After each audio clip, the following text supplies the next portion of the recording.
Hello दोस्तों, नमस्कार। आपका स्वागत है गौरवानीज व्यूज़ में। आज हम बात करेंगे क्रेडिट कार्ड और उसके यूजेस के बारे में। क्रेडिट कार्ड बहुत ही कॉमन हो गया है आजकल, पर फिर भी कई लोगों को कन्फ्यूज़न है, मिथ हैं इसके यूजेस, इसके बिलिंग के बारे में। तो आइए आज हम इन्हीं सब के बारे में बात करते हैं।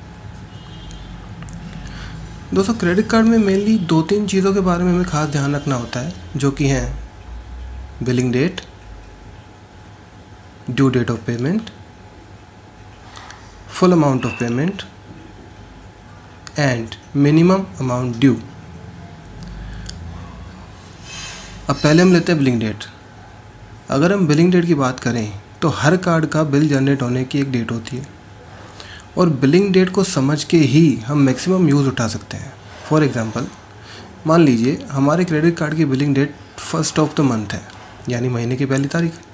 अब हमने जो भी परचेजिंग की है 1 तारीख से पहले, उसका बिल जो जनरेट होगा वो उसी डेट पे होगा और उसकी ड्यू डेट जो पेमेंट की होगी वो होगी अप्रॉक्सीमेट 20 दिन बाद, यानी 20th of the same month.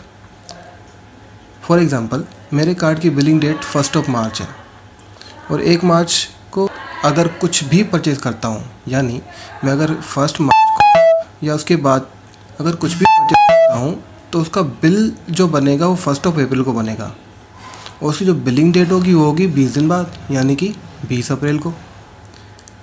अब मैं काउंट करूँ तो 1 मार्च से 1 अप्रैल ऑलमोस्ट हुए 30 दिन, प्लस 1 अप्रैल को बिल जनरेट हुआ जो हमें पे करना है 20 को, यानी प्लस 20 डेज़ हुआ, तो 30 + 20 यानी 50 दिन का हमें टाइम मिला बिना इंटरेस्ट के अमाउंट पे करने का।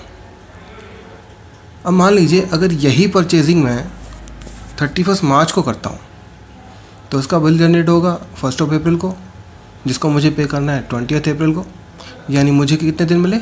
20 दिन। अब आप समझ गए होंगे कि हम मैक्सिमम 50 दिन और मिनिमम 20 दिन का फ़ायदा उठा सकते हैं इंटरेस्ट फ्री पेमेंट के लिए। सेकंड बात आती है ड्यू डेट की, ड्यू डेट ऑफ पेमेंट। अब तो जैसा कि हमने बताया कि 20th ऑफ द मंथ अगर ड्यू डेट है तो हमें इस डेट तक बिल पेमेंट करना होता है।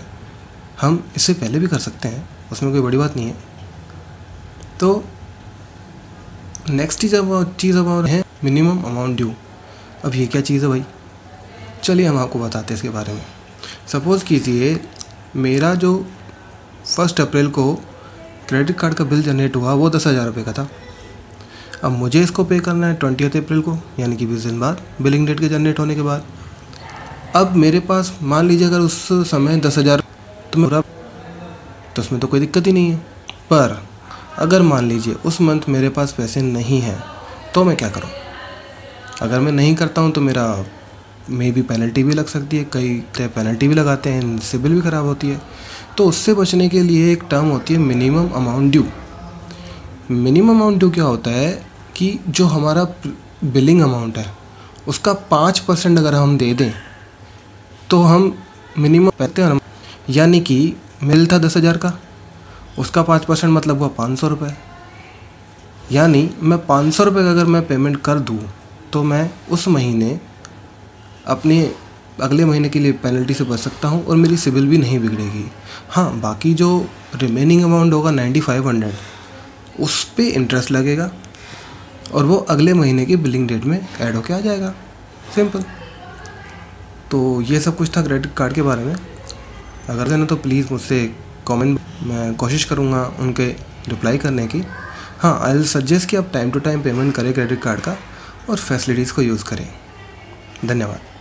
प्लीज़ वीडियो को लाइक एंड शेयर करें और चैनल को सब्सक्राइब करना ना भूलें। Thank you very much. बहुत बहुत धन्यवाद।